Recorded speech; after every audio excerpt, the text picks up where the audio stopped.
Alright, let's rock another sealed.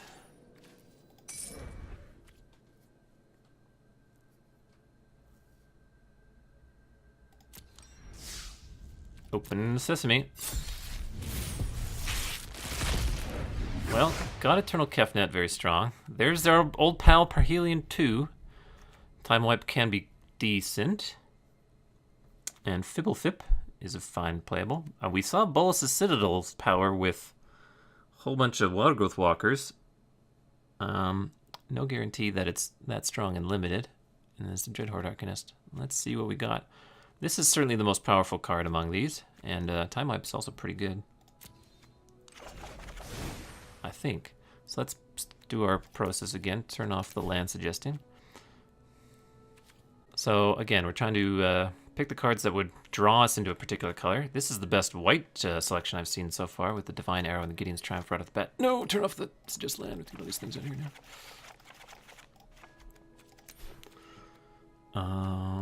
2 Ironclad Crovodes. Wowzer. And Parhelion 2, which has never failed us and always been awesome. The blue cards, Erratic Visionary, Fibblefip. These are the cards that, again, draw me into wanting to play this color. Not necessarily every color, every card that is playable, but the cards that are, like, good. Oh yeah, blue is, I think, a hard lock. Oh yeah, get in here, blue. Good cards. I guess Shriek Diver's decent. Flyers are actually pretty few and far between in this set. There's not a lot of them. Herald is pretty good, and I guess Bolus's Citadel? I don't really know how I feel about that card in Sealed, but it's probably decent. Well, thank you for the sentiment, semi-awesome. Oh yeah, I guess Australia only has recently gotten Twitch Prime, and it's like not even that insane over there. Not a lot of people probably go crazy on the Amazon regardless. Amazon Prime, I should say. And the only reason I know that is from watching Ziggy D stream hours and hours and hours and hours and hours of Path of Exile. The Crunch. I think the Crunch is a reasonable card to pull me into red. Oh, there's a Jaya, which is pretty good. Turd Ogre. I like Turd Ogre a bit. I don't know if I would play 4, but I'd probably play 2. That's pretty good. Alright, green. Got the double bond flourishing again to make Parhelion a playable card. I like Pollen Bright Druid. I think that would pull me into green. Kind of. Bloom Hulk. Centaur Nurturer. Deuces. Time Wipe. Nice Gleaming Overseer. Saheeli. Oh, Vraska. D-Spark I think is pretty good. Cruel Celebrant. There's a Prismite. I think Iron Bully is fairly reasonable. I don't know if he's 2 Iron Bullies reasonable, and a single Gateway Plaza. So our fixing is Gateway Plaza, Prismite, double Centaur Nurture. Our blue seemed very good, and it's just a matter of what we play with it. Our black was actually not that strong, which is sort of a shame because of, I don't know, mostly Vraska, but I could theoretically play green with Vraska. We could play Saheeli off blue. Time Wipe is basically a white card.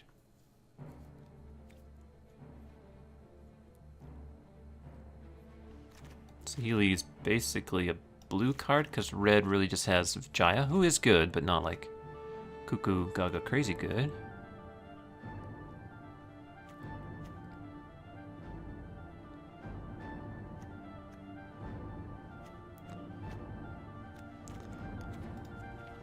Alright, let's go back and look at the cards I didn't initially throw in.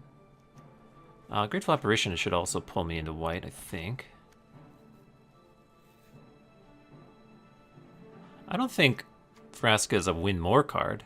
I think it's a card that's good when you're behind, good when you're at parity, and good when you're ahead. So I think it's good in all situations. Just creating 2 Death Touchers is pretty nice.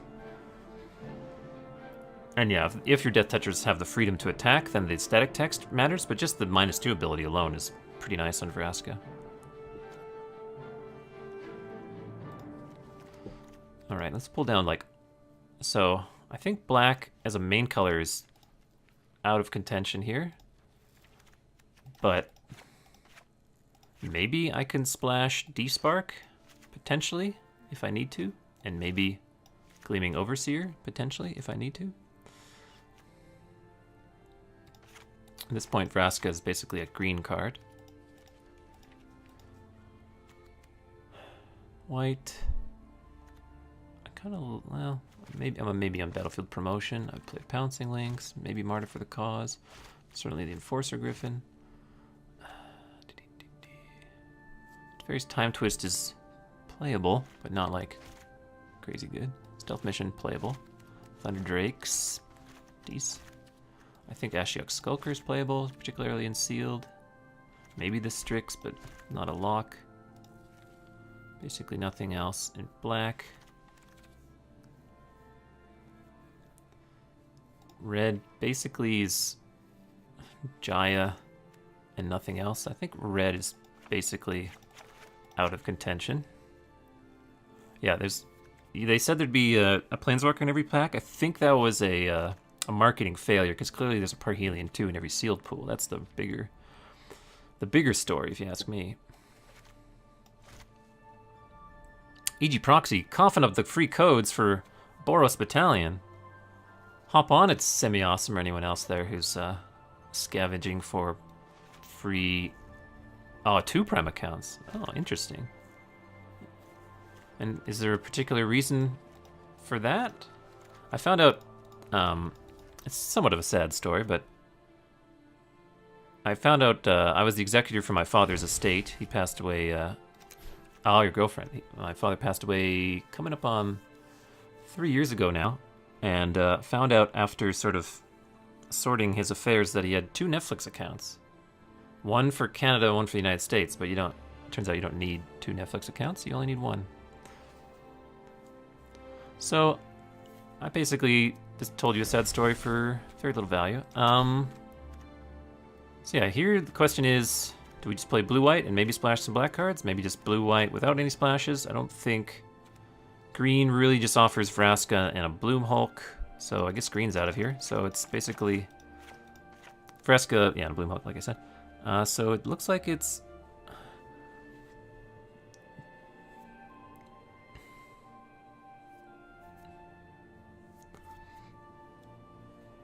Yeah, it would be in like a pay it forward kind of situation where everyone at the Starbucks pays for the person behind them. That could have worked out. We would have seen like an incredibly generous community. Speaking of community and community building, if you guys are interested, I also have a Discord, !Discord, where even when I'm asleep, you can make fun of me and point out all my mistakes.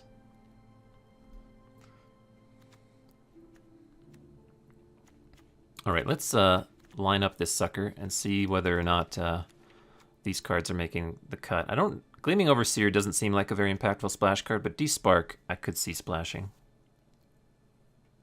Are you gonna wait until the American Gods full season is out? Yeah, that makes sense. I guess if you can pay for Prime like 1 month at a time. Like the wife and I we're essentially paying for HBO. First time ever. Please don't sue. We've been watching Game of Thrones for many years. For the first time ever, we've got HBO, but it's on a 1 month trial. And then the month after will be $24. So basically, we're going to pay $24 to watch Game of Thrones Season 7 as it airs, without having to wait till the next day and get spoiled and whatnot. But getting 1 month free trial is pretty good for us. All right, time to continue building this deck. Let's put the spells to... Spell to the left of me, creature to the right. Here I am, stuck in the middle with blue. This deck is pretty sweet, I'm gonna say. Maybe it's so sweet we don't even have to play the Parhelion. We have a lot of 2s, a lot of choices. Our 3s.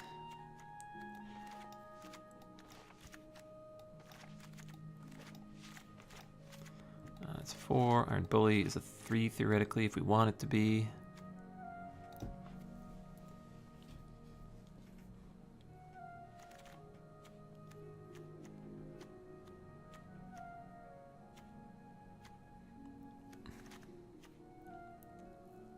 So yeah, I don't think we need to splash these black cards, so let's get them out of here.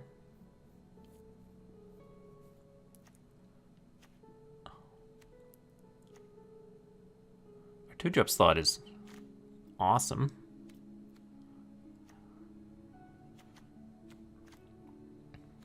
Oh, Prismite is also 2.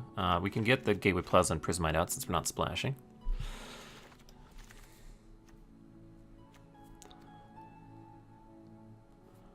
I think this could be another 18 land deck. Alright, let's, we have too many spells to actually play, so let's focus on triaging those. The ones that are definitely coming in.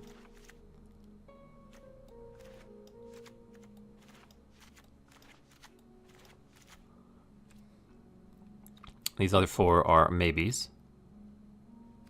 Right now we're at 16 creatures, which is probably more than we need. We are somewhat rewarded for casting non-creatures for both Saheeli and Narset.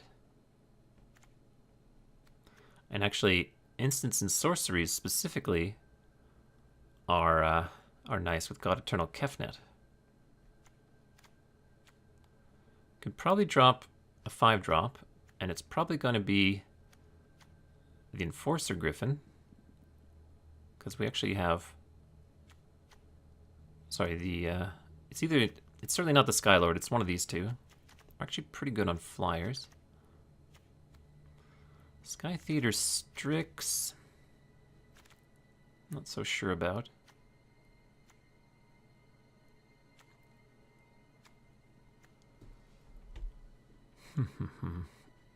I think I want to keep Battlefield Promotion, because I have Martyr for the Cause and the Grateful Apparition that benefit from +1/+1 counters.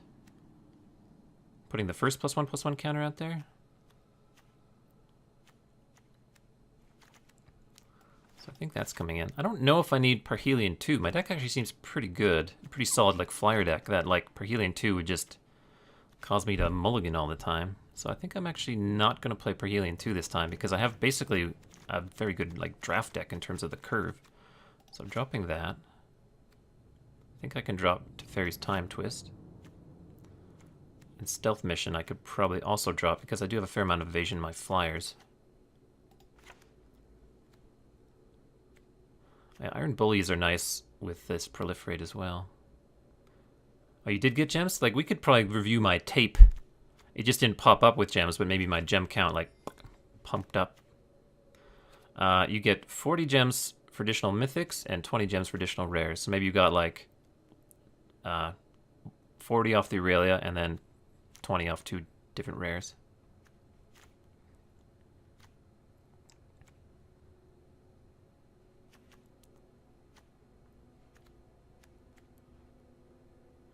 I kind of like 3 5s. I think that's okay. And I think 4 4s is okay. I do have a fair number of 2-drops, so the ability to cast 2 spells in a turn with Thunder Drake is probably reasonable.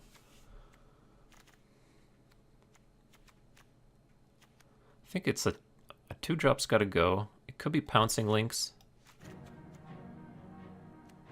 Not really attacking on the ground too much, mostly trying to get through the sky. So I think you're out of here. I think I can play Sky Theater Strix.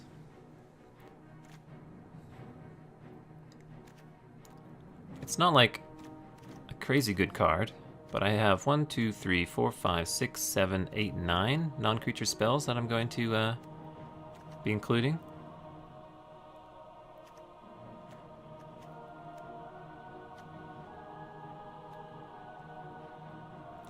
I think the last cut is either the Strix or an Iron Bully.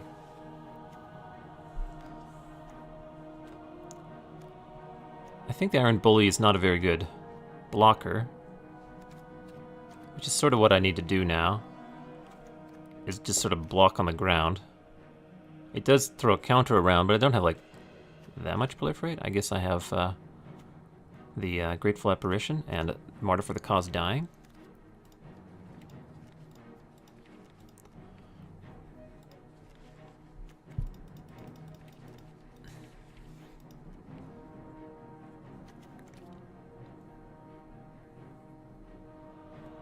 There you go. Nicely done, Forgotten Dog. Figuring that out. So I did get gems, it just wasn't readily apparent. What I might do is actually cut the 2 Iron Bullies and just throw Naga Eternal in, just as like a creature that can trade from my opponent's 3 toughness ground creatures. In the early going, and like not have Iron Bullies being a fairly bad blocker. Because I don't think he's really going to get in there too much. The like Dream Curve of Grateful Apparition into Iron Bully is pretty nice. I'm basically playing Iron Bully as a Teo's Shield Maiden thing, the 0/3 that puts a counter on something. I would much rather have that card in this deck.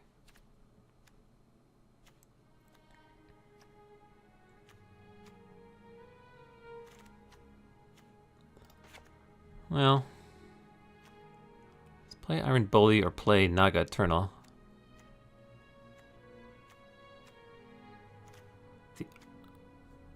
Yeah, I'm not. We're gonna leave. This deck has a pretty nice curve. It's got good removal. It's got a bunch of flyers and evasion. I don't think I need to ruin it by adding the old mulligan here.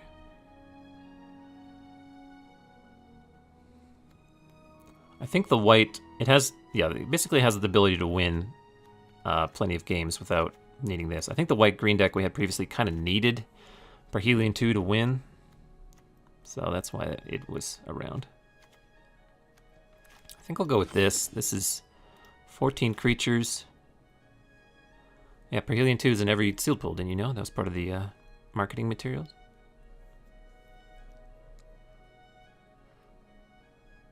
Can't believe they had the friggin' plummet. That's so brutal.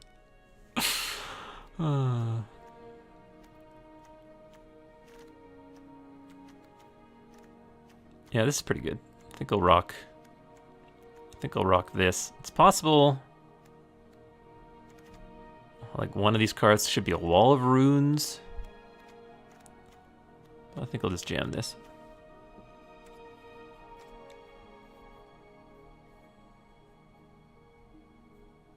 Well, Luis is currently not probably playing much Magic Arena because he's preparing for the Magic Invitational in London. And the format there is Modern without War of the Spark cards, and then War of the Spark draft. And I think, yeah, well, maybe they're playing, because maybe you can't draft in Magic Gathering Online yet, but you also can't draft on Magic Arena. Maybe you can play Sealed in Magic Gathering Online. I don't know.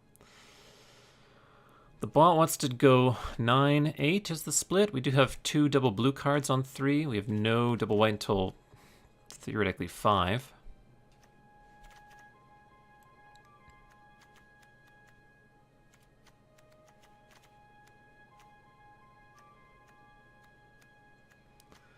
Yeah, I guess I'll go with the 9.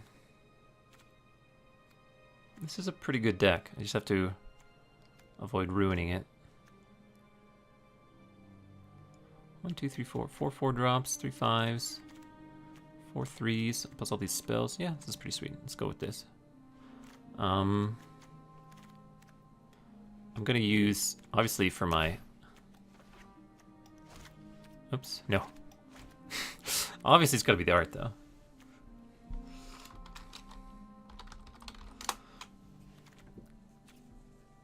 This one is called Parhelion.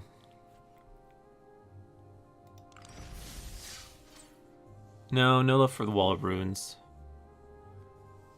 There's no power.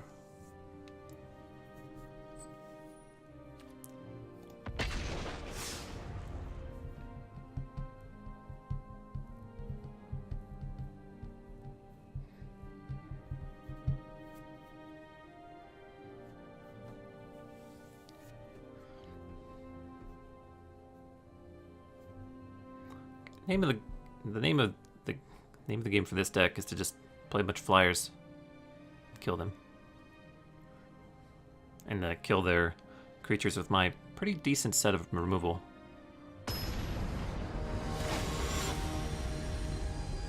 And my pretty solid curve. Well, I don't have to cast these on curve, and we have a 2 into a 3. We can put the counter for Iron Bully onto Sky Theater Strix, make it a 2/3 flyer, so I think we can keep this. Yeah, we spent 2,000 and gained 1,400 back, so yeah, we're down 600 gems so far.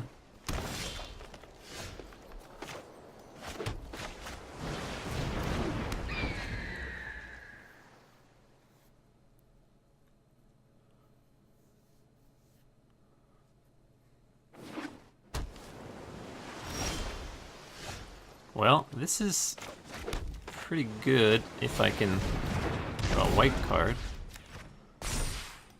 Put all the eggs in the Sky Theater Strix basket here.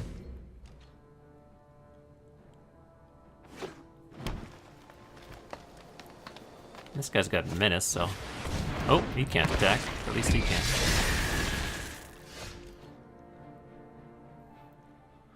I could Callous Dismissal their zombie army, but it's possible they make it even bigger.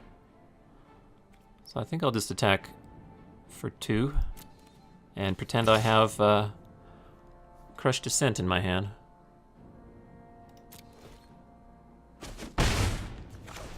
Could have also traded Iron Bully for the 1/1.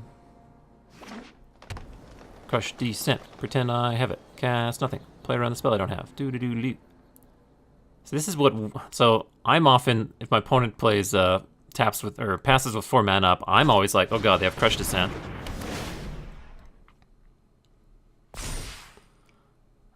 So now they've made the Aven Eternal a 3/3. Aven Eternal, not the best creature to bounce because it gets to amass afterward. Oh, they're attacking. Well, problem solved. They still have 2 mana to do something with.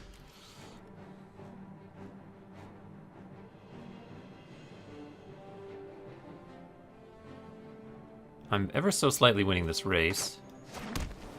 Attack for 3 down to 13. I mean, for 4 down to 13, but I get the first hit, so guess we attack again.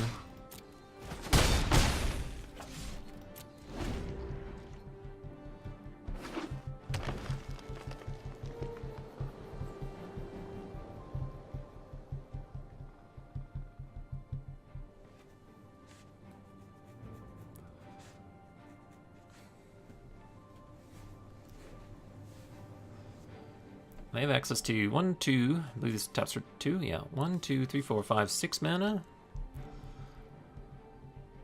Could get a little gnarly.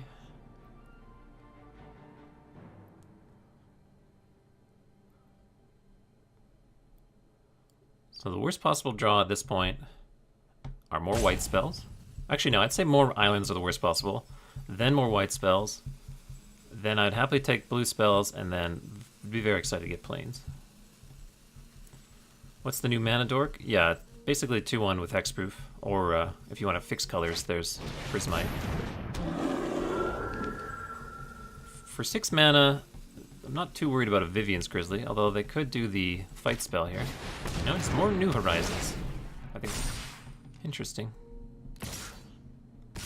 Does the hexproof make any color? It does. Alright. So I think what I'm going to do here is bounce the Grizzly, and then we'll try and Divine Arrow the Aven Eternal.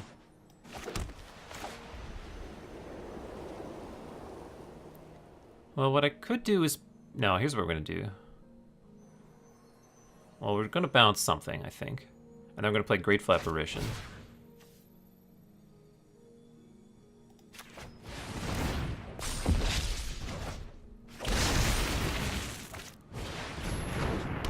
And it'd be great if I could connect with Apparition, but given I use the bounce spell, it's going to be a while before I can connect with Grateful Apparition, I think. Like I'll have to attack, they'll block it, I'll Divine Arrow, and then I can connect. Unless I draw my Wanderer's Strike.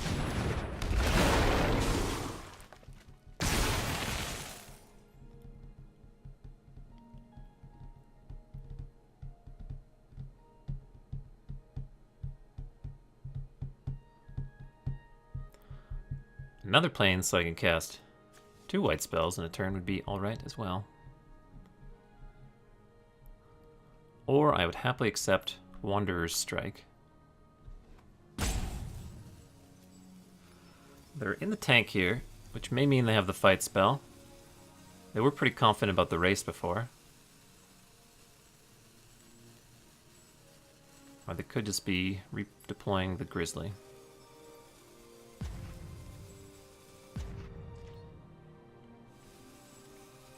He's going for it. Very exciting. Both are coming in. I'm taking 6. I'll take it. I think I can chump something bigger, or maybe trade with this zombie army if things go my way.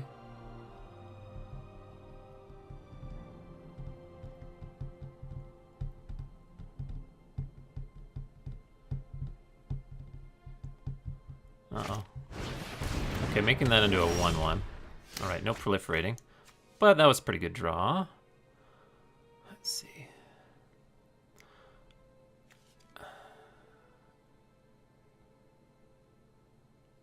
So this will be a 3-3.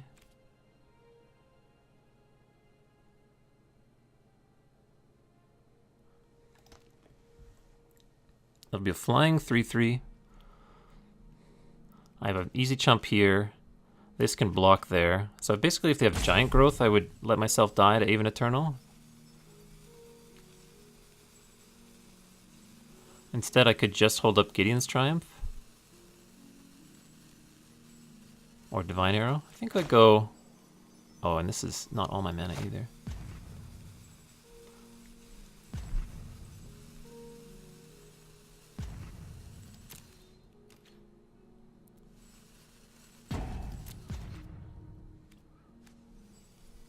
I think I attack. I could have also attacked with Bully.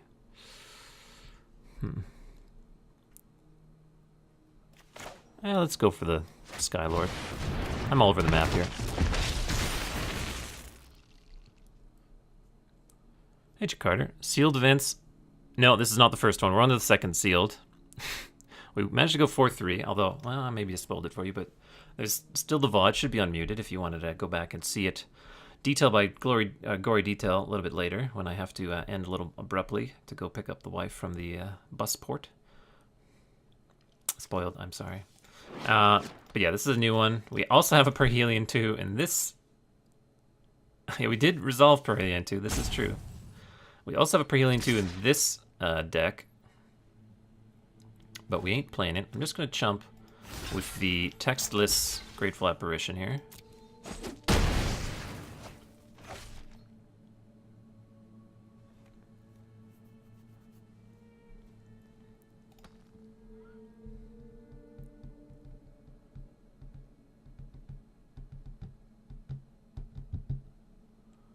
If I draw Wanderer's Strike, they're dead. If they have an additional flyer, I might have a hard time. Basically, there's the old Grizzly. They still have 4 mana available to them. 1, 2, 3, 4, and many, many colors. The second white source was very good for me. No.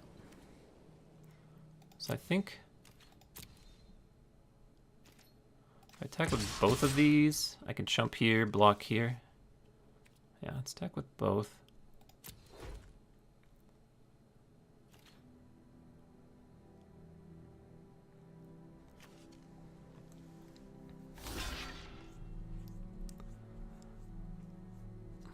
I think going for Gideon's Triumph is the cleanest thing to do here. It guarantees this creature dies. Like, maybe if they have a pump spell, Divine Arrow doesn't get there.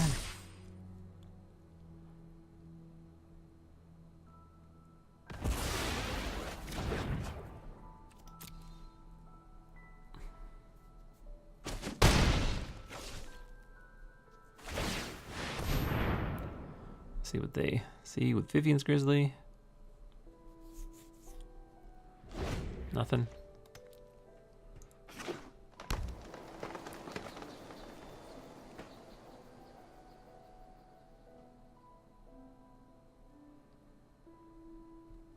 So I think what I do here, the Creatures of Trample doesn't change anything. So I think what I do here is I block Skylord on a creature that won't kill it. Like the Grizzly. And if they go for a combat trick, I Divine Arrow the creature they put the combat trick on. They're letting me... So they've passed priority to me.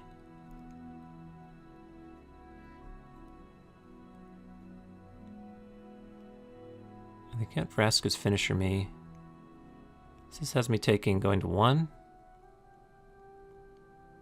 I guess I'll go to 1.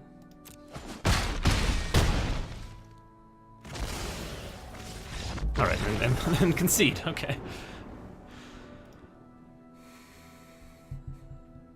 I was debating whether I should still kill the Bloom Hulk there to avoid taking more damage.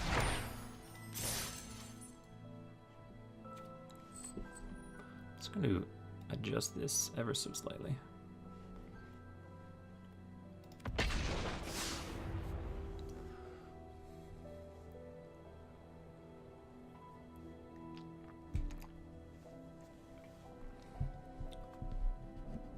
Yeah, Seal Deck often comes down to sort of stalled board states because each player has more removal than they typically would have in draft. And so creatures with flying are a big deal. This hand is a lot less playable than the last one I kept. I guess we could cast Aven Eternal. And if we draw 2 lands, we can Tamiyo's Epiphany. We have 2 draw steps to hit Aven Eternal.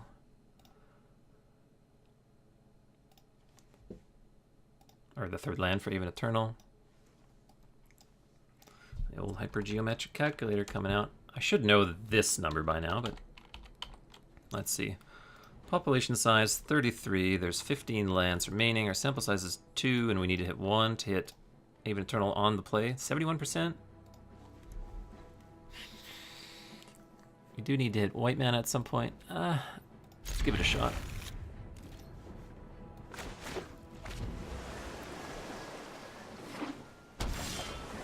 Oh, the best possible.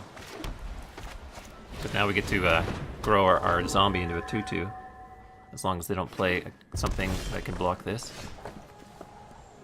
And we drew the 3rd land as well. They have a pretty good Chandra's Pyrohelix here, if they happen to have that. They do not. Value.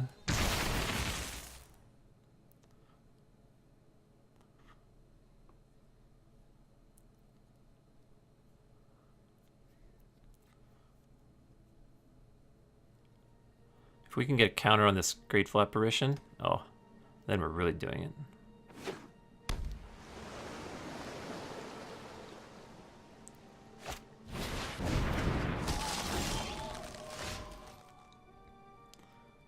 Just gonna play the Thunder Drake. We'll swing with all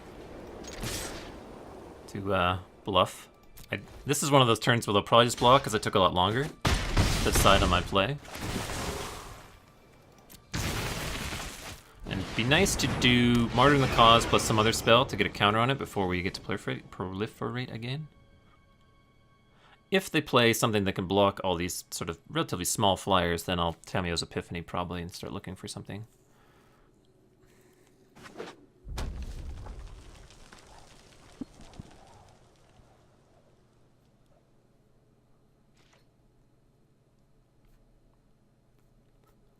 they going to hold up Crush Descent? Or like Jaya's Greeting or something?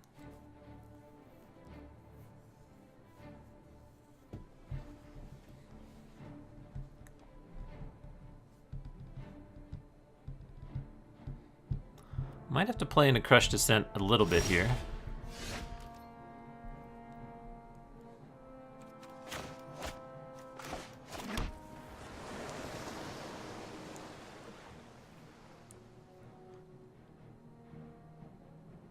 So what I can do is play Martyr for the Cause. I can't really Crush Descent that. Well, no. I can just attack. So what? Well, let's see. I could play Martyr for the Cause. And then I can... There was a pause there. I can attack with all. And if I really, really, really want to, After they block, I can Divine Arrow that to put a counter on Thunderdrake.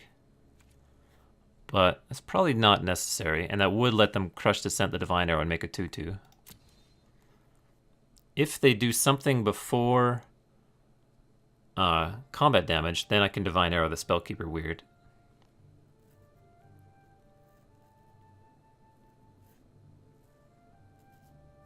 That's only if the thing they do is not killing Grateful Apparition. Well, now there's no... Well, I could do it... Yeah, I guess I could kill Spellkeeper Weird with this on the stack so they can't get back Jaya's Greeting. So that's probably worth doing.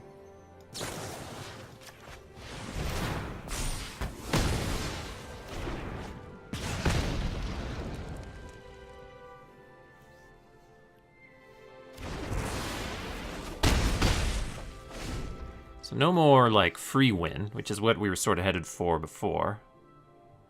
With the out-of-control Grateful Apparition.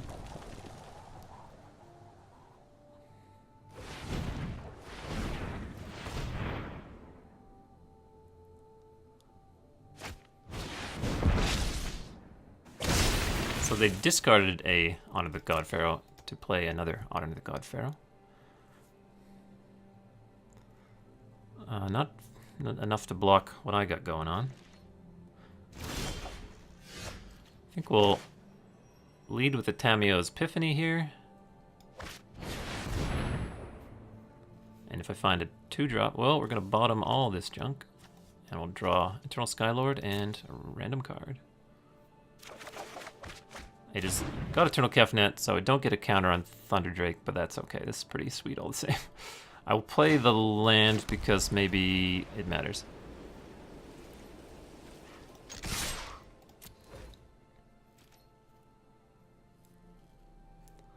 So I have to start thinking about ways that they could possibly win. That's a shame.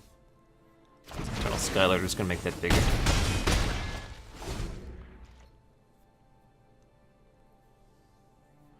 So they're dead on board to these two. Now they can block. Actually, yeah. They can block even Eternal. Oh, Battlefield Promotion is very interesting. I think I'll go... we'll play God Eternal Kefnet, then we'll attack, and presumably we can kill them with Battlefield Promotion. Because they can block 2/3 on 2/2. I can cast Battlefield Promotion here. That'll put a counter on him anyway. Oh, they're blocking there. Very interesting. Well, I'll say go. This doesn't kill. Maybe they have some... If it's another Jaya's Greeting, I can... Or a... that was just a chump. So they're dead. It's us or them. Focus on what matters. Please let God Eternal Kefnet trigger. No, I wanted to see the cool trigger. Kasmina's a pretty good card.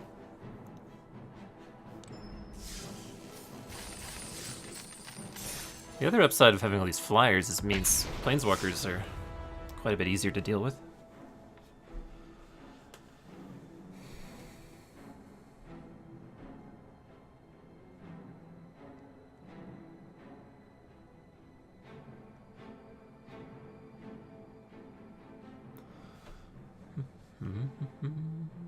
Hey, Saman10 Boss, how's it going? Sorry, I missed your message there. If you're looking for an emote to use, can I interest you in Blinky 5 Ac? It's the latest and greatest. All the kids use it. All sorts of circumstances. I think I can keep this. We need a single blue source to do maybe a wacky time wipe thing.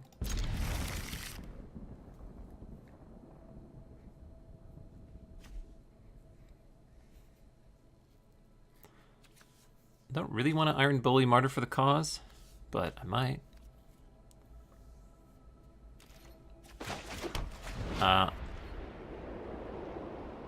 Wrath of Gods like this can be difficult to deploy. Oh, that's gonna be good. You know what we're gonna do here? Play Iron Bully, put the counter on the Grateful Apparition attack, proliferate. So it's kind of all eggs in one basket yet again, but having a 3/3 flyer that's gonna grow every turn is pretty nice.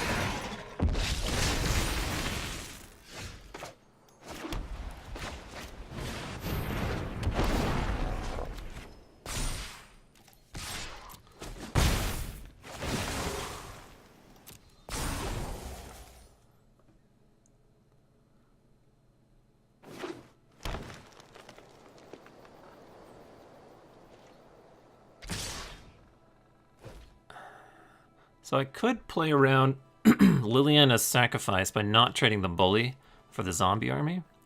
And it's possible this Bully can, like, have more utility at a later point.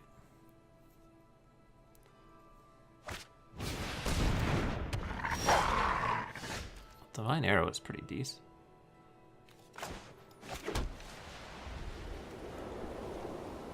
So I think what I'll do here is just attack with both.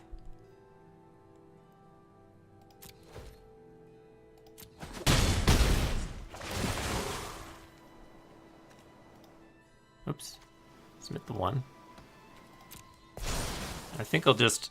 I have a choice. I can play Martyr for the Cause and hold up Divine Arrow and probably be sort of forced into using it a little bit, or I could just play the Silver Wing. I think just playing the Silver Wing is probably fine. They have a swamp. Good to know. So their double black is available to them. They might have Sorin's Thirst in their hand. I can't block Arlen's Wolf. Not that I really would.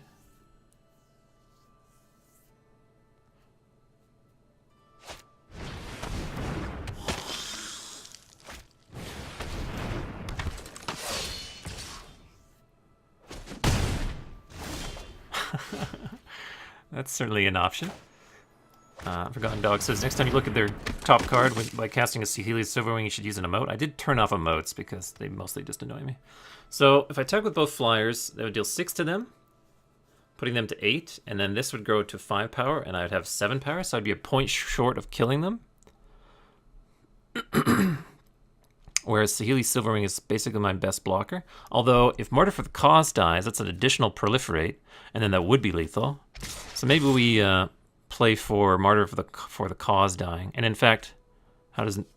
Yeah, I can even actually Martyr for the Cause my own creature to ensure that I get the kill. Sorry, Divine Arrow my Martyr for the Cause next turn.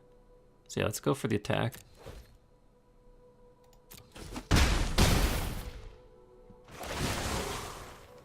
I'll submit. Because this is 5, 6, 7. What I can do is if this doesn't die in this combat, I can attack with it and Divine Arrow my own creature to proliferate before Grateful Apparition deals combat damage. That's if they don't have like a Sorin's Thirst or something else here.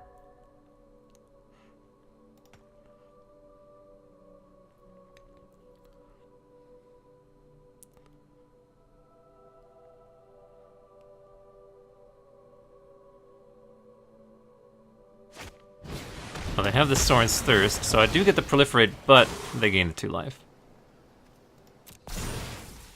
If they attack with too many, this is 6, 7, 8, 9.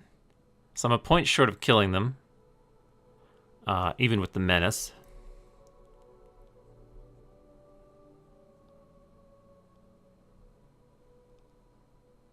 Which is unfortunate. The Sorin's Thirst gave them 2 life.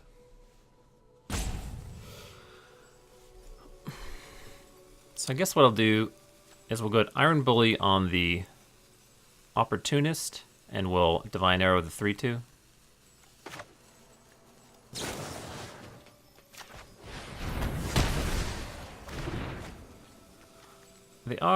It's possible they get to 7 mana and can, like, if they, like, kill this, they can, like, maybe stabilize with Vampire Opportunist. I think it's more important to kill that than the Trample guy.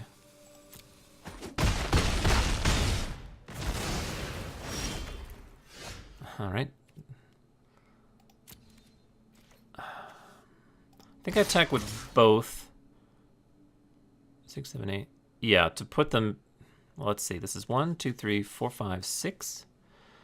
I would be going to 5. If they have all creatures get +2/+1, can I beat it by leaving one thing back?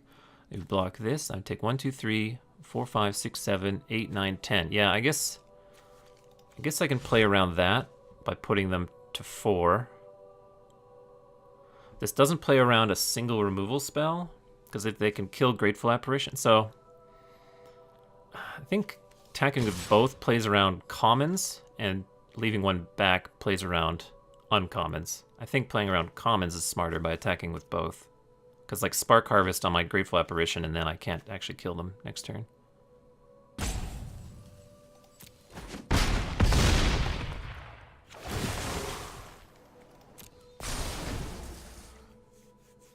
The other play I could have done was just attack with Saheeli's Silverwing and leave the Apparition back. Well, they don't have the sorcery.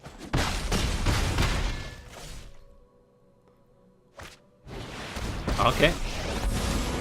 We played it right. We played around a removal spell. We got there. Not forever. Oh, there's an island. I should, like, time wipe, then replay. No. They don't even know what my other color was. I wish I could, like, show them that I have time wipe just for giggles here. But I can't. I'm gonna choose to win the game. I think you guys are on board with that.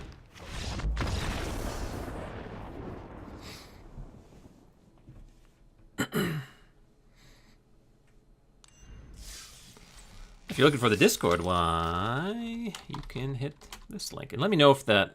Oh, wait. There it is. Let me know if that link stops working or anything. I think Discord invite links can... I tried to make that one permanent, but I don't know. They're weird sometimes.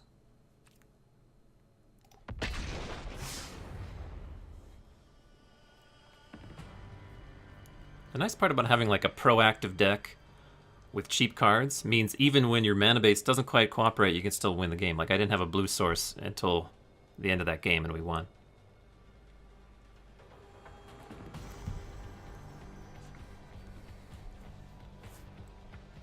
That doesn't seem to work, eh? What happens if I click on it? Invite invalid. So yeah, I guess it must have expired or something. I guess I'll make a new one. Apologies for that.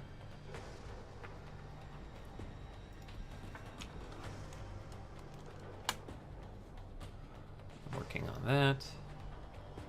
Blinky server. Invite people.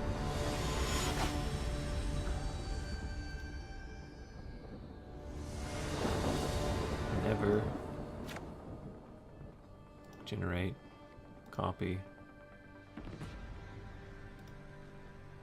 Alright, now we go Moobot, custom commands. We're on the draw. We got Even Eternal. Yeah, that sounds great. Discord, edit.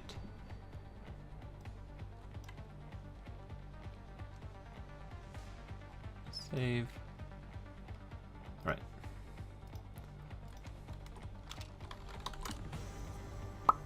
Let's try that one. Wait. Oh yeah, that's different. Just looks similar. So white land 71% of the time all the time here? No. That was drawing a third land on the play. Well, like, you drew 2 draw steps to draw your third land on the play with 15 lands in your deck. That was what that 71% thing was. White land, I have 9 of them, so that's different math, and it depends on what turn you're looking to find it on. I don't think I'll trade Strix for that, because I'm about to make a 1/1 amass. I can trade for this instead. Although, I do have some incentive to let my amass grow, but it'll be a while before he's a 3/3.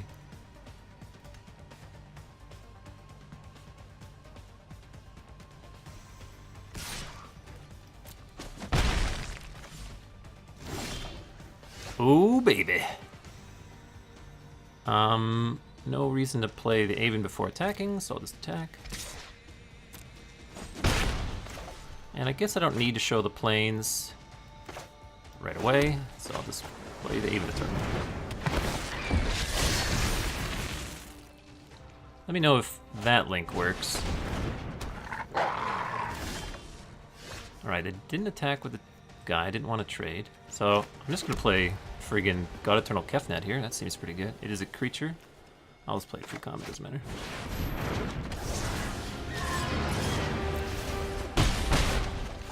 I'll block all day, every day, because it's going 3 cards into my library. If it does die.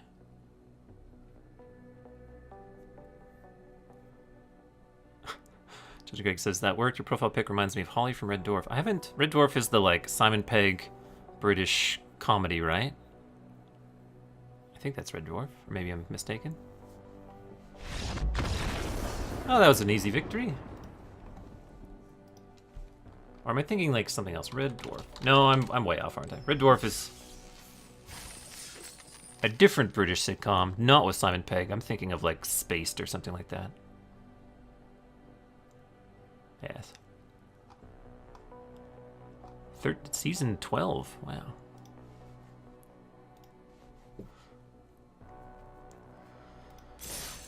Oh, Kefnet. Seems good.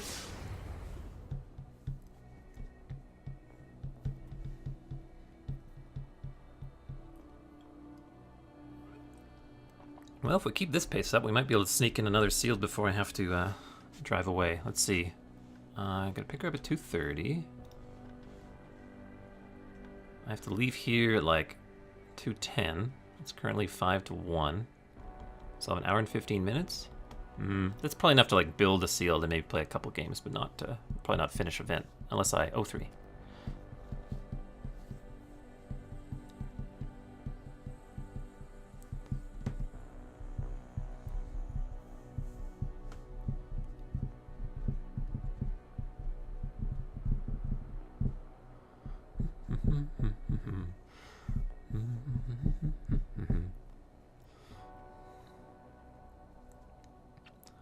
I got a comment on one of my YouTube videos where a person really was interested in seeing me play some best of one constructed, which was sort of shows you that the people at Wizards of the Coast aren't like super duper lying about the fact that best of one is a much more popular format, but certainly not my favorite format. But I'm just kind of interesting if curious for those of you who are currently watching, like what if you're like, oh, I really wish Blinky would play best of one, or if you're perfectly all right with me playing best of 3 the vast majority of the time when the option is available. This hand is pretty good. We need like an Iron Bully or Trick to really grow the Grateful Apparition. Mr. Bucky says, I only play best of one because I'm bad and sideboarding scares me. Yeah, I think one of the benefits of me playing so much... Oh, we're doing it again! We're doing it again! Mondo combo.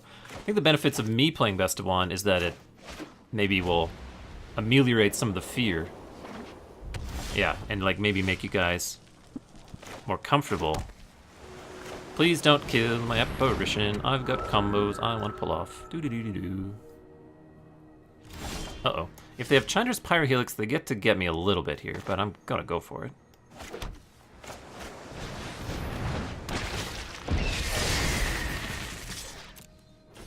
Don't have the Helix. Nice. And I have the Divine Arrow to keep this train rolling. Well, we're gonna keep getting these turn 3 and turn 4 wins at this rate. Opponent's missing his 3rd land drop. You like to watch best of 3 because you want to get better at sideboarding. For some reason, you prefer best of 1 draft. And we have 3 people who are a little just afraid of sideboarding. And EG Proxy is a devout disciple of the best of 3.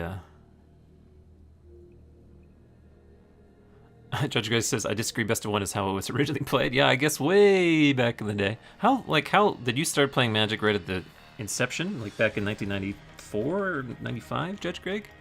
So you got some old school callbacks, which I do appreciate. Early 90s, yeah. Well, that's cool. I was in junior high or middle school when Magic came out, and a lot of my peers... Well, actually, that was probably Ice Age, actually. In 1994, I was like 9, so I wasn't in middle school yet. Rockin' and rolling, 5 wins. Let's keep going.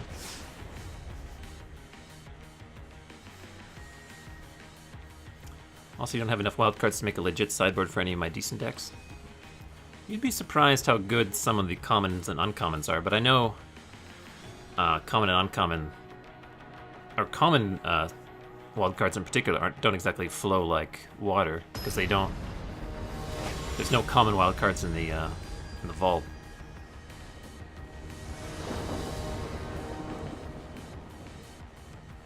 Another beautiful hand. Doesn't have the like super duper Mondo combo, but pretty good all the same. Just turn 3 even Eternal. Maybe we'll get lucky and rip the 2-drop right off the bat.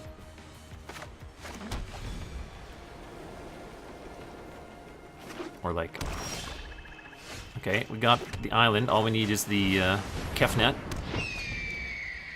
Haven't really faced any of my opponent's super duper crazy bombs like Krenko or anything like that. There are some bombs that can come into play real quick like. Guild Globe, not one of them. There's Eternal Skylord to grow this even Eternal token.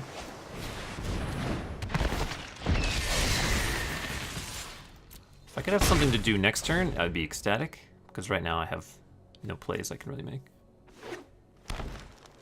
They are full 3-color nonsense, possibly 5-color nonsense. Oh, and a Law Rune Enforcer. Well, there's the Grateful Apparition. So we do get to play something. Definitely want to keep my zombie army safe. Because zombie army is also really good against Law Rune Enforcer. They might choose to tap Grateful Apparition.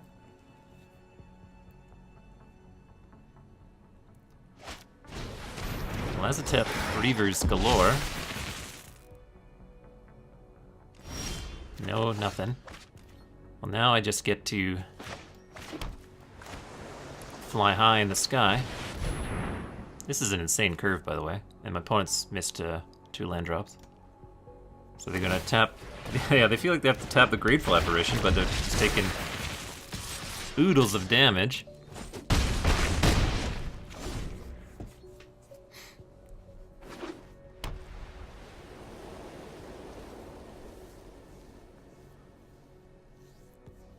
And I'm basically have destroyed a land so long as they use Law Rune Enforcer.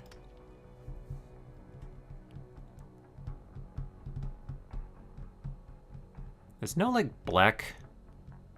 There's the finale of, I don't know, the black finale. That's sort of the blackboard sweeper. So they went for Spark Harvest. Okay, this guy doesn't have flying anymore. And I can't block their offense. But I still have 3 flyers. They're probably going to choose to tap Grateful Apparition again. I don't think I'll trade my 3/3 down for their 2/2. So I'll just attack. I could like... Yeah, I want to play Ashiok Skulker this turn, so I'm not going to like attack and then Divine Arrow something. There's their Divine Arrow. Alright, they're slowing me down.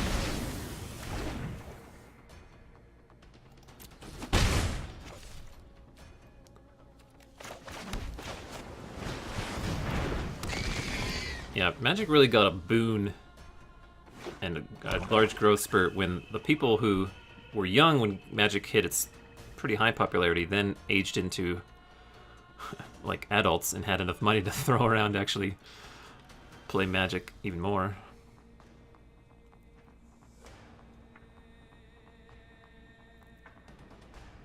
So, Skulker is a threat. Johnny. I will teach you humility if I must. They can probably mine us here. You were not destined to fight. No real attacks still.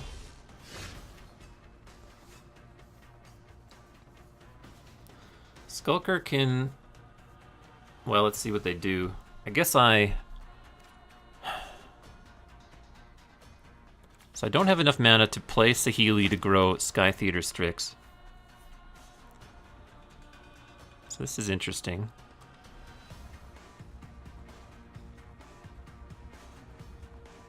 I guess if they tap Ashiok Skulker, I'll attack a Johnny with both and the zombie army. Hope they block something so I can Divine Arrow.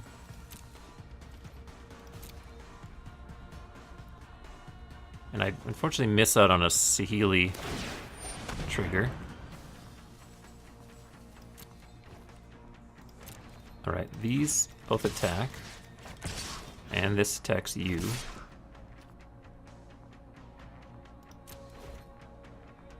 They double block that. I Divine Arrow the zombie army. That'll grow. Skythew restricts. And I believe this proliferates even if it deals damage to a planeswalker, yeah. Humility brings perspective. I shall return. And then I'll play the, sadly, I guess there's no real reason to play it, just except to preserve my mana. They're gonna have to use Law Rune Enforcer next turn. The world yields to art, not oppression. So the reason I didn't play that pre-combat is I wanted to leave up the option to spend the 4 mana on Ashiok's Skulker's unblockability. And I didn't know whether they would tap Ashiok's Skulker until beginning of combat. It's pretty safe that they would. So I did miss, maybe I missed out on a what do you call this thing? A Thopter, or a Servo. Let's see whether they're tapping Apparition or Skulker. It's back to Skulker.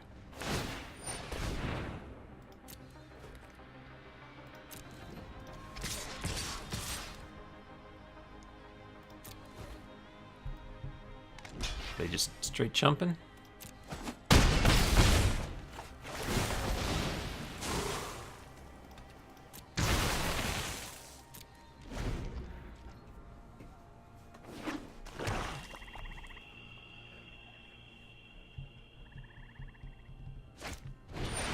Okay, Kaya's pretty good. They don't have enough mana to also use the Enforcer. I heard you had some dead things that needed to stay dead.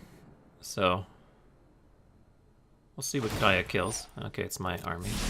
I'll be back. Apparitions come Just in many you shapes, but they all look like a payday to me. Alright, I can kill Kaya. I can't quite kill them. That's 1, 2, 3, 4, 5. Stop! Alright, I guess I have to kill Kaya then. No reason to leave. I could leave Strix back to give Saheeli 1 more loyalty, but that's whatever. Yeah, I wish, sorry guys that Deckmaster's not working. The developer tweeted that they didn't get access to the each of the cards in. I'll attack and then I'll talk about this. I'll play my planes. I do have draw spells. All right, so we have to attack Kaya, attack them. Make sure we activate unblockable.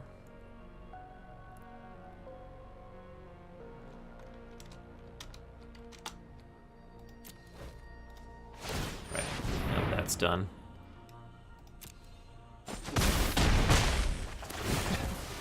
I had guild business to attend to anyway. Apparition will proliferate if it hits player or planeswalker, which is quite nice.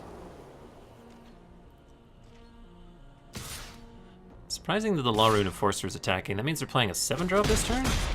Do not mistake grace for weakness. I require servants. Your corpse will 2 look creatures, on eh? battle to the grave. Sadly, I guess it's these 2. That's pretty good. Oh, I see. They did that because they were losing all their creatures. The way to death is enlightened. All right.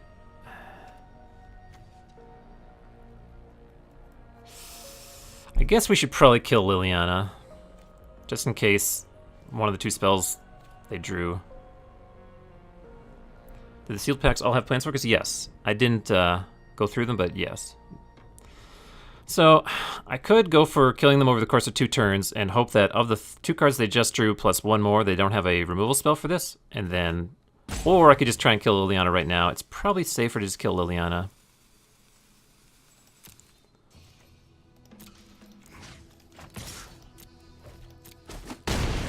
Ugh, looks like you're on your own now.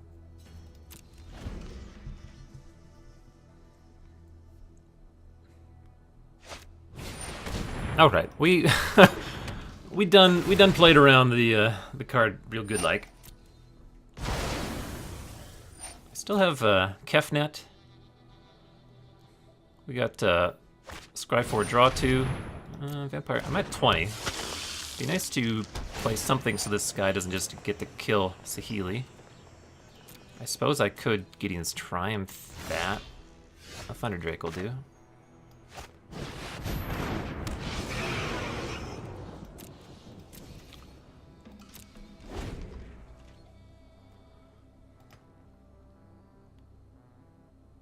So I don't recall what they did with the Scry. This Rask is pretty good. Before I make people call me a death dealer, but I rarely offer discounts. So this guy actually will prevent Thunder Drake from racing them out. Fibblethip, draw me some cards. That's not a card I wanted.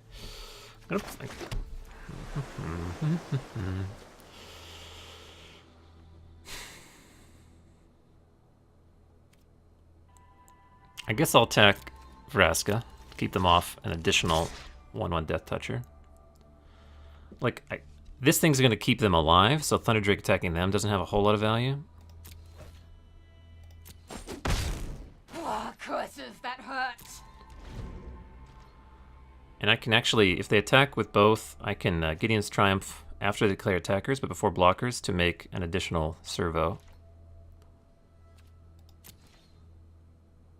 To keep Saheeli alive, I think. Is that worth? That's probably worth.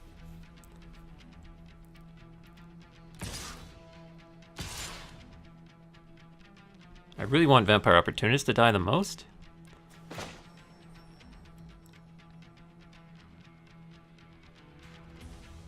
And this way I keep Saheeli alive as well.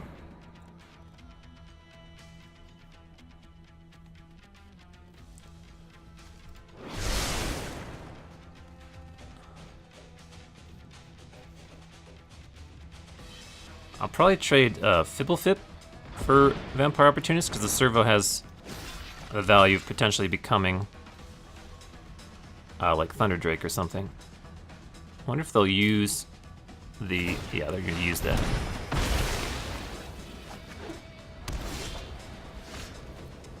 Alright. I'll just finish off Vraska, just in case, and go upstairs for 2. We can continue to play... Don't be surprised if we meet again. lands, because I do have a draw spell.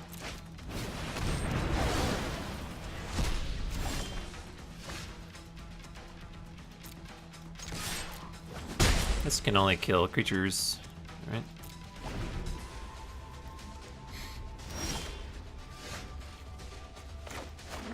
I could cast Parhelion too, but I couldn't crew it. I would make 1 Thopter. I could make 2 Parhelion 2s and then have to Legend Rule one of them. Alright, this is... good thing I have 1 Thopter.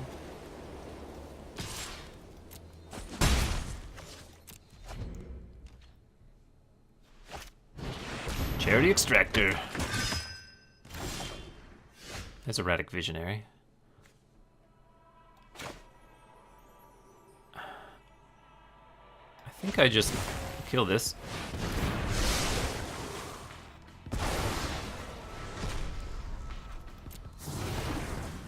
And play my Visionary. I could, like, spend 2 loyalty to turn that servo into a Visionary and then, like, loot right away, but that's probably better just attack. Well, now they're at 1 and dead on board to a triple attack. Or I'll just bounce it and really be sure.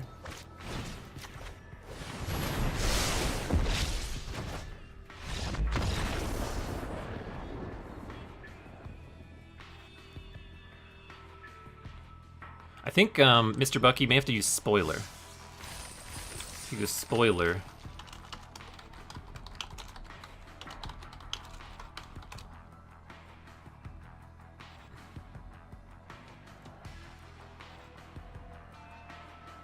Huh.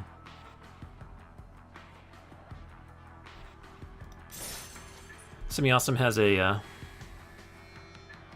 that's weird. Is it... Well, there it is. I don't know why it's not on their database yet, but that's Gideon's Triumph. Basically, target opponent sacrifices a creature that attacked or blocked this turn. And if you control Gideon Planeswalker, which will rarely, if ever, happen, in Limited, the player sacrifices 2 of those creatures instead. Semi-Awesome has a deck, Esper/Hero/Liliana deck. What's he doing? Sealed. 2 Liliana Dreadhorde General, 2 Teferi, 2 Sorin, 2 Basilical Bellhaunt, 3 Hostage Taker, 4 Mortify, 3 Deputy Detention, 4 Thief of Sanity, 4 Hero Precinct 1, 3 Tyrant Scorn, Time Wipe, 4 Thought Erasure, 4 Watergrave. Yeah, it seems pretty sweet. A friend of mine, Robert Smith, who goes by Akbid on Magic Gathering Online, and who both of us top 8'd a standard Magic Gathering Online PTQ like about a month back, and I lost in the quarterfinals to a guy who then went on to beat Robert in the finals, which was kind of a bad time for the two of us. But he and I, we top 8'd our Grand Prix together on the team event in San Jose. Anyway, he brought a Esper mid-range deck to the last Mythic Championship in Cleveland. That was somewhat similar to the one that you just pasted there, Semi-Awesome. And it's a real deck, and he's done quite well with it, and he made it to the finals of that standard PTQ. So I think that is pretty strong. The exact configuration is up for debate. I don't know if you want Sorin Vengeful Bloodlord, but you may do. But basically, if you got Hostage Taker, Basilical Bellhaunt, Thief, Deputy Detentions, Thief of Sanity, Hero Precinct 1, that kind of stuff is like slam dunk. You might need some Mortifies, unless I missed those. Oh no, there they are. 4 Mortify, you're set. Another card that some people were playing was the Angel, Seraph of the Dawn, I think it was. The I don't know what it's actually called. 4 mana, 4/3, Afterlife 2, has activated Death Touch or Vigilance. That card's pretty sweet. But yeah, we're talking about this deck list that's pasted in chat. Apologies for any VOD viewers who have no idea what the hell I'm talking about. Although you can see it in the VOD chat. Any YouTube viewers? Anyway, let's go back to the games and finish this sucker up. Gems secured, ladies and gentlemen. Seraph of the Scales. That's close. This is another consideration you may want, but I think it looks pretty sweet. The Sorin. I'm maybe on the Sorin. Everything else looks pretty sweet. And the Time Wipe, don't know if you need main deck. You might want to leave that in the sideboard. But I think it's a strong potential contender.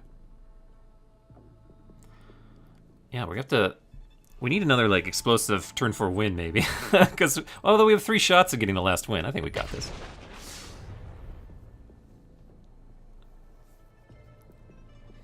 We have 3 shots? Play, lose, and then win, yeah. We have to win 1 of the next 3 games.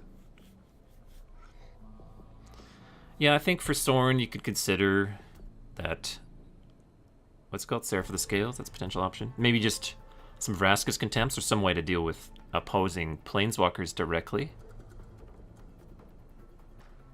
I've already got the 4 Thought Erasures. You could consider 3 mana Teferi. It's a pretty scary little card that has some neat utility to him. Turns off your opponent's counterspells, lets you bounce one of their permanents and draw a card. I just think, in terms of power level for standard, Sorin's on a bit of the low end. He's pretty good in that bloody sealed game that I lost to him. We got the old Iron Bully. We're on the draw. I think this is keepable. We don't need to hit a white source on turn 2. We have 9 in our deck. I'd say like turn... it doesn't really matter. I think we can keep this on the draw. This won't be a freebie, I'm guessing. We got the Enforcer. We got Thunder Drakes galore. But we do get to go like Sky Theater Strix and to put a counter on it.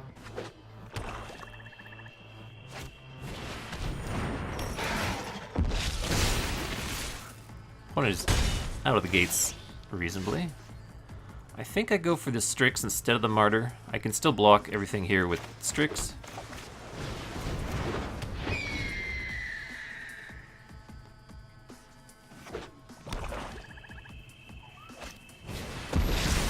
Alright, this guy's big.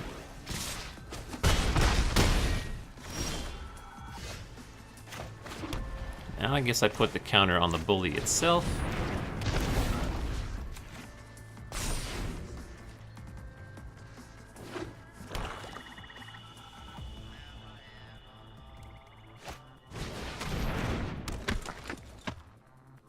Is he going for the aggressive tap? Alright. Opponent's got the beatdowns going. Play this.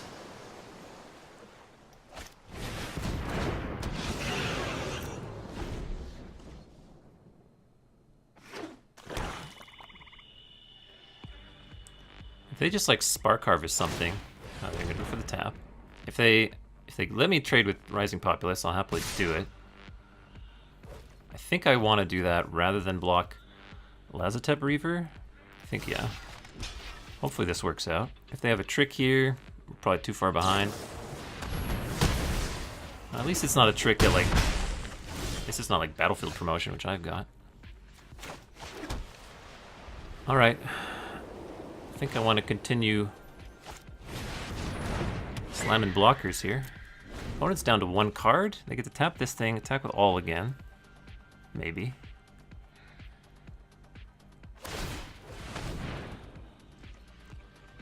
Maybe just with the 3/3 and I go to 3. Okay, maybe I go to 2. Maybe they have another trick. It's getting rough. Alright, I get to kill this. I don't get to do... I get to kill that and play Martyr for the Cause.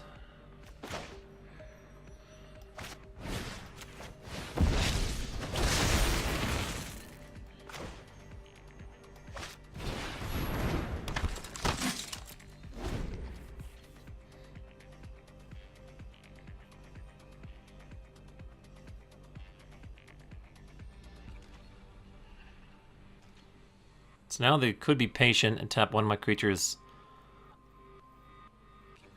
on my turn, and then tap a creature on their turn.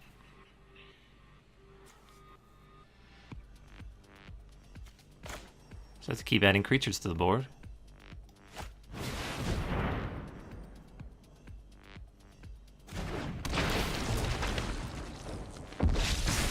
Good news is they cannot tap the zombie army at any point. We can gain 2 life at some point with Battlefield Promotion, which might surprise them. Now they have white, which could be scary for me. He's big, but doesn't kill me right away.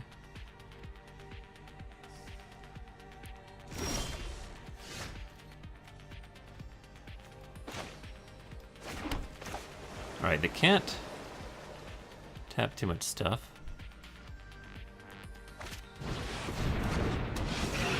I don't think I want a Battlefield Promotion right now, just to put a counter and gain 2 life. I might need to use this in combat.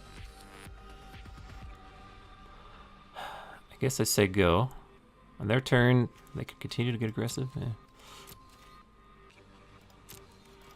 I don't know how I'm going to deal with this 4/5. I guess double blocking with Eternal Skylord and Martyr for the Cause. Tapping the Griffin.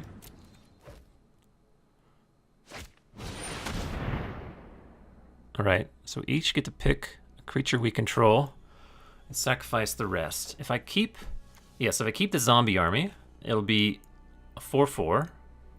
Martyr for the Cause will die, proliferate onto it. He'll have a 4/5.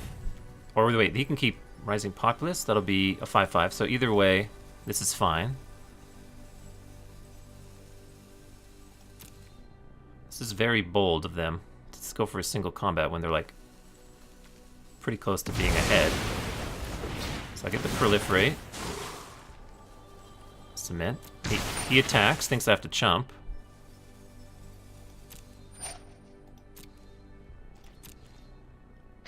I Battlefield Promotion.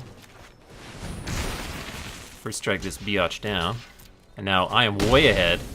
I'm at 4, I've got a 5/5, they got nothing. I can't play a creature or planeswalker this turn, but that's fine.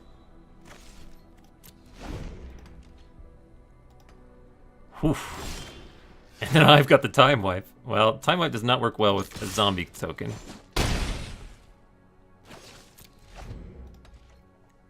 Yeah, I don't know if they needed to get that aggressive with single combat. They can Ob Nixilis destroy this to give me 2 cards. Oh man. Your bones will read. Well, now I get God Eternal Kefnet. Ooh, actually, shoot. I am your inner. It is just a small headache. Wow, Ob Nixilis really does a lot of damage very quickly. Man, I can't kill that. So I die in my draw step. Unless I can gain life and instant speed in my upkeep. In response to his thing. My history will resolve first. Ah, I underestimated Ob Nixilis, maybe. Seeing that deal 4 damage to me lickety split like that. I thought we had definitely won. Oh, jeez. It's also got God Eternal Bantu. Yeah, he can minus many things. Actually... Yeah, I draw the cards. One can learn much from them. Yes. Ob Nixilis just dealing the damages. Knowledge is not without prize. Did he sacrifice anything to Bantu? I would have sacrificed some lands. Alright, opponent's deck was pretty sweet. I like that.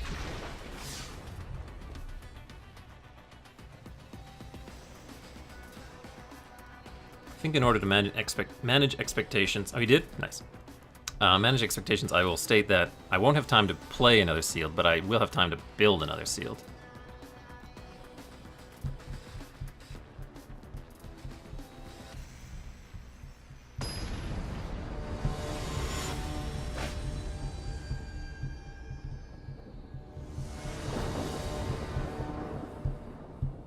We're on the draw. We got the Time Wipe. Time Wipe is a nice equalizer.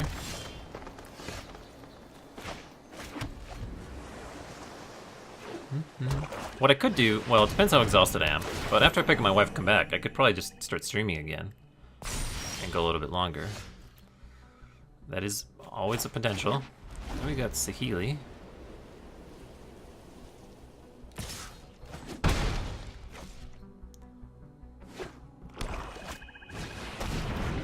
They got a nice little Mondo combo. Guess I'll go for the Aven Eternal. If I draw a Plains, I will probably cast no more spells and attempt to get my opponent here. Oh yeah, we definitely want to draw a Plains. I think I'll double block. Because I don't have the Plains yet, and things could still fall apart. Here, I get to play one of these. Let's play the Silver Wing. Forest, alright. I guess they'll be proliferating again.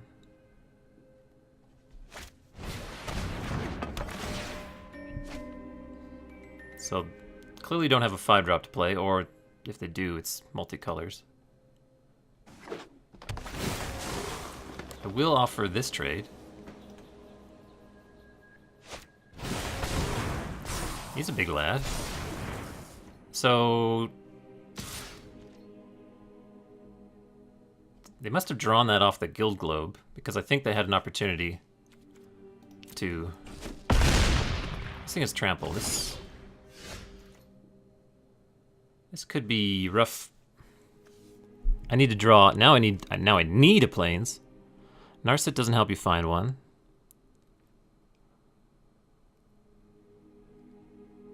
This thing's a 7/7 Trample Vigilance. It'll be a 9/9 next turn.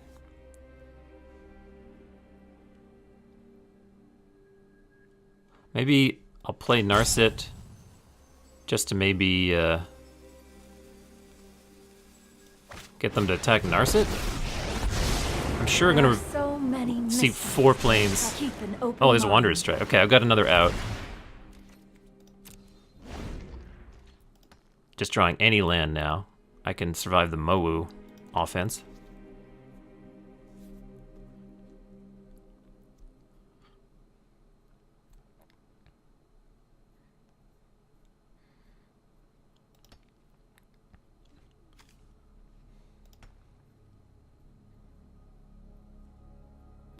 Problem if I get real low,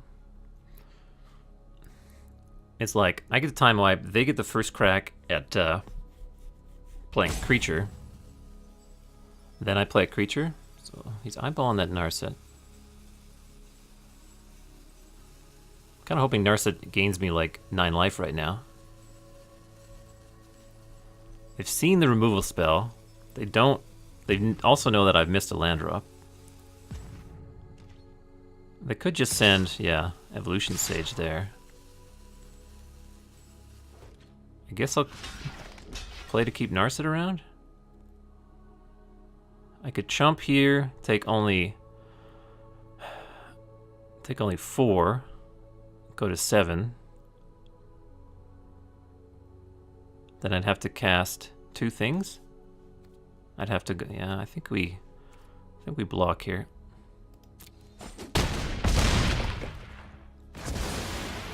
Any land keeps me alive unless they play another creature with power 4 or greater. They're like that one. Okay, now we need exactly planes. Ooh, didn't get there. Didn't even come close to getting there. Massacre Girl.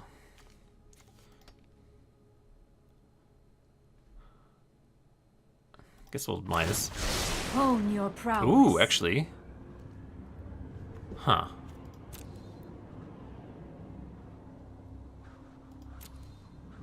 Chaos Dismissal gets there, yes. Bounce, Mowu, chump.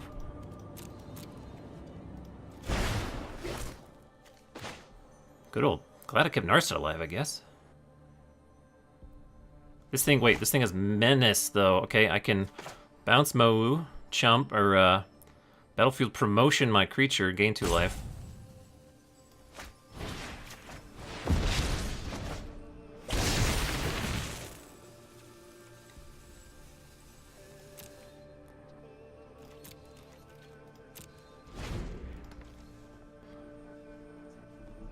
Still pretty desperate for planes.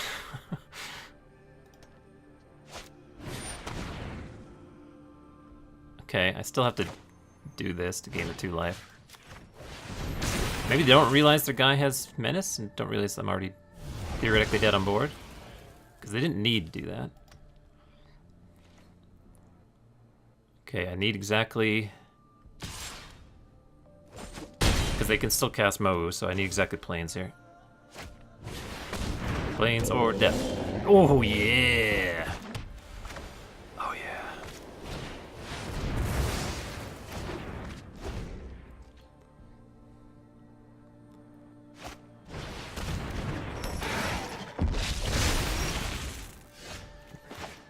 Doing it.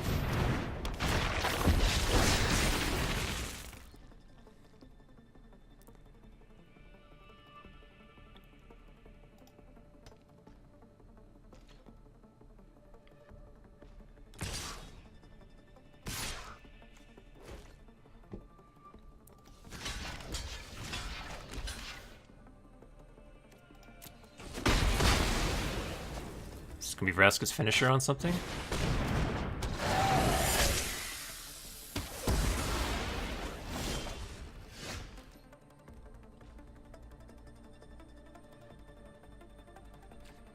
I could go like Saheeli plus Iron Bully.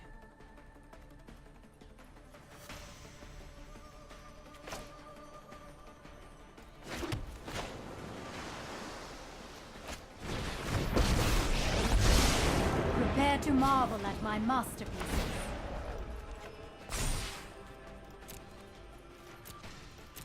I just wanted to cast 2 spells. That's mostly why I did that. And get Saheeli down before I cast Wanderer's Strike. Wanderer's Strike.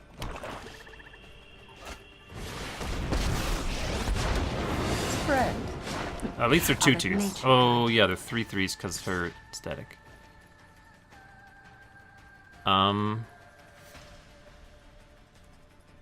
Either way, I can proliferate.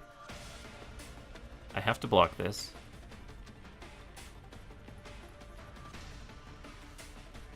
I guess a menace creature is better than a zombie army. I'm kind of running low on a mass. I've used this, I've used this, I've used that. I don't think I have much more amass, so I guess I'll keep the menace around.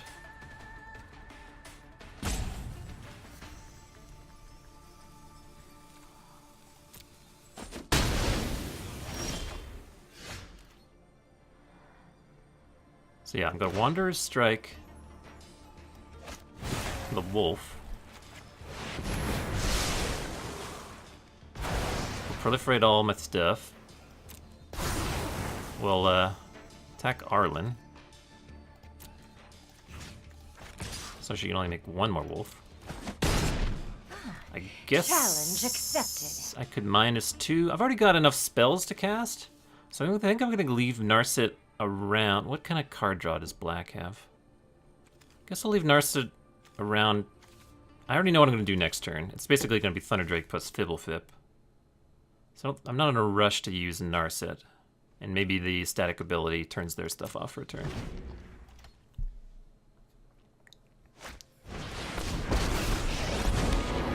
We are but motes in a vast. So they get a 2/2 and a wolf.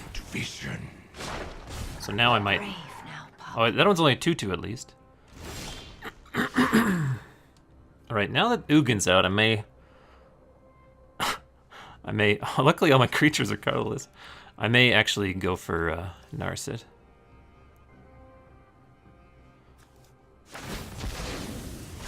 I have just the trick for this. Alright, I have a draw spell.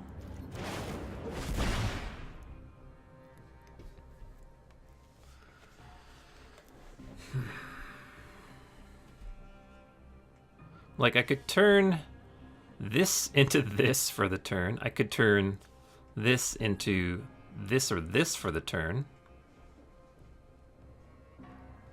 Be nice to... Yeah, it would become a menace 1/1 because it has no counters on it, so that wouldn't be great. And I also have to worry about just dying.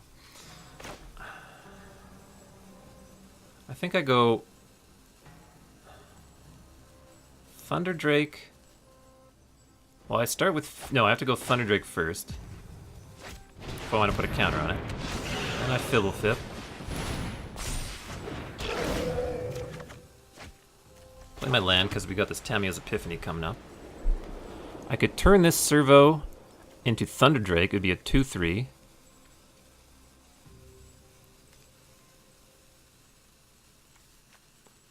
I still get the plus.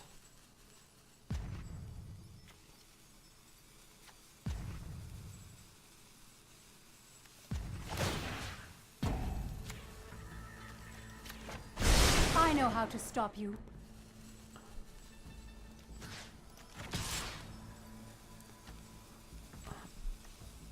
I can attack it with both.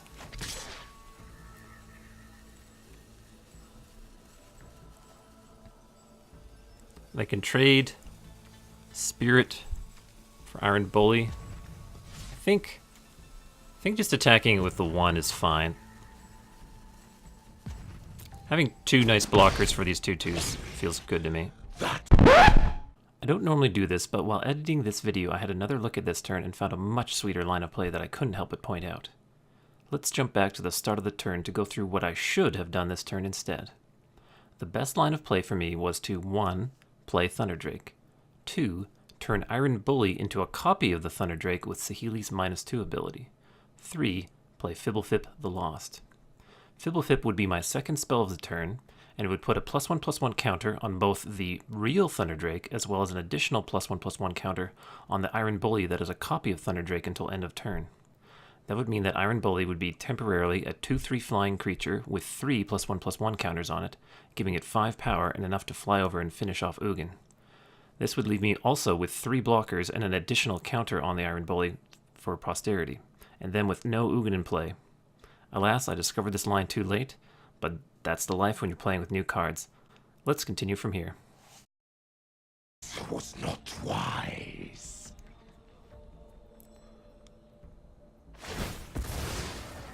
Alright, Ugin gone. I can create. I could be dead. Oh man, they have 2 Arlens? Yikers. Do you feel that? You become prey. Go, my children. Fight. So, jump the wolf, or eat the wolf, jump the other 2 too.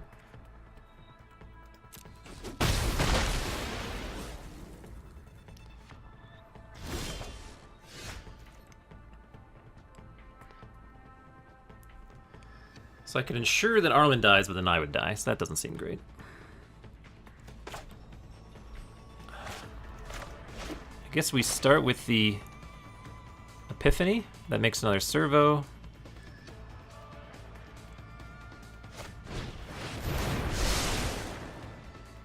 Oh, Divine Arrow seems pretty good. And Martyr for the Claws lets me play another spell with Divine Arrow.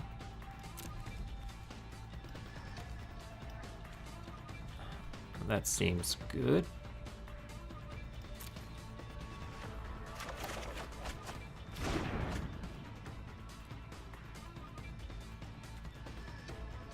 So I'm just going to attack. Oh, actually, I can put Arlen to. So I can play Martyr for the Claws. Never mind, I won't have Menace anymore. Never mind. Well, I could play this, turn that into that, and it'd be a 4/4, and I could just attack Arlen, and then he can choose to chump with the wolf. So either way, they have 1 less wolf, but then Arlen. Let's attack Arlen with the Iron Bully instead. I won't become prey.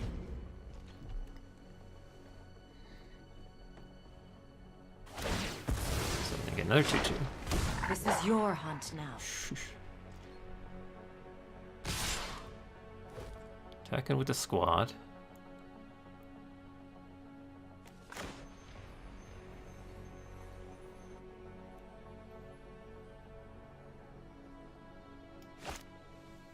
I don't know if I want a Divine Arrow here or not.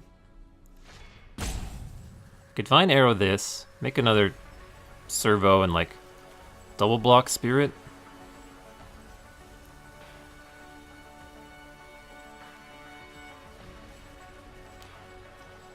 I could just put Martyr for the Cause in front of Spirit, 1 servo. I'm just worried about like flyers. Or like menace creatures.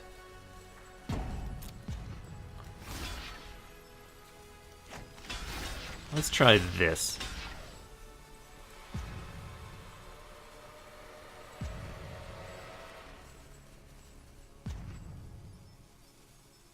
And if they have a trick, I can use Divine Arrow to blow them out, maybe.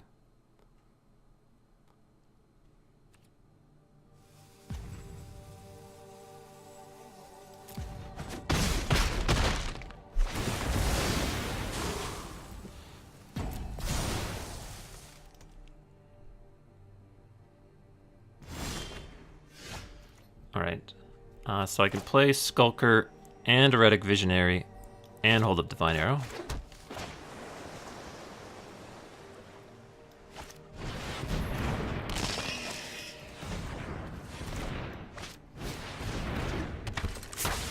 So I think I'll start attacking. And there was an opportunity for me to use Saheeli to do 2 additional damage, so I missed that.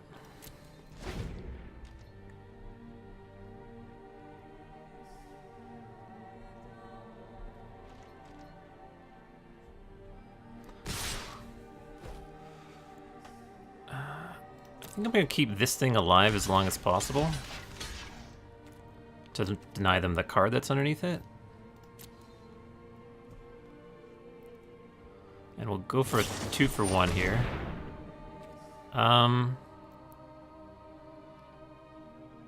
Does that matter? It doesn't...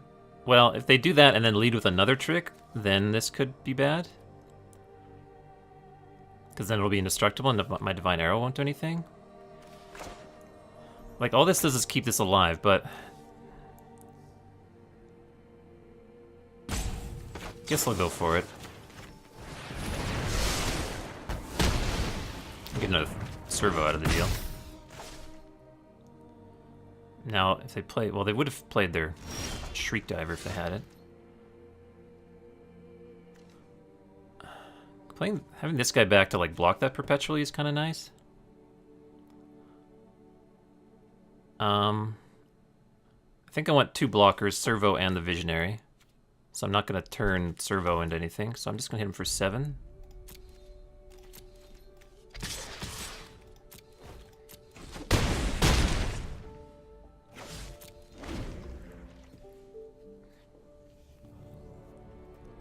Oh, another opportunity.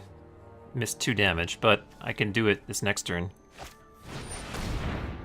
Okay, that's 1 removal spell.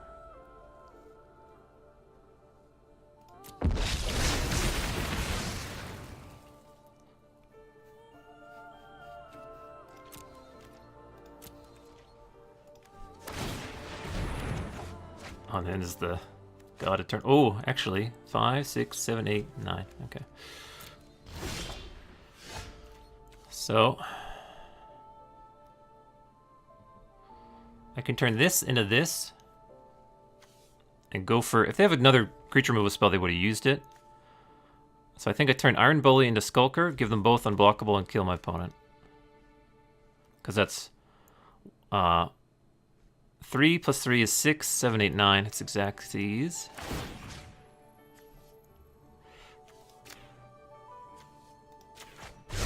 Some lessons for you all.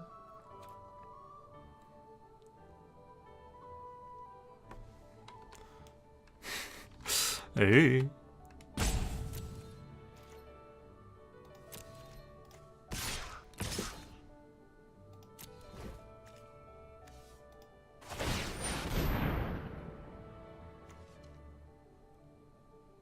I die if they have... Oh, I have full control, that's why. So that was that one. Oh god, I'm gonna let it resolve. Okay, that one's unblockable, I can see there. And then this one. Oh man, what a game that was. Definitely the best game of War of the Spark I've played so far.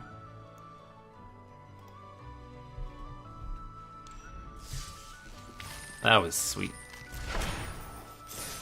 I did miss potentially 2 damage a couple times that were a little sketchy. Maybe I should have been a little more aggressive with my Saheeli minuses.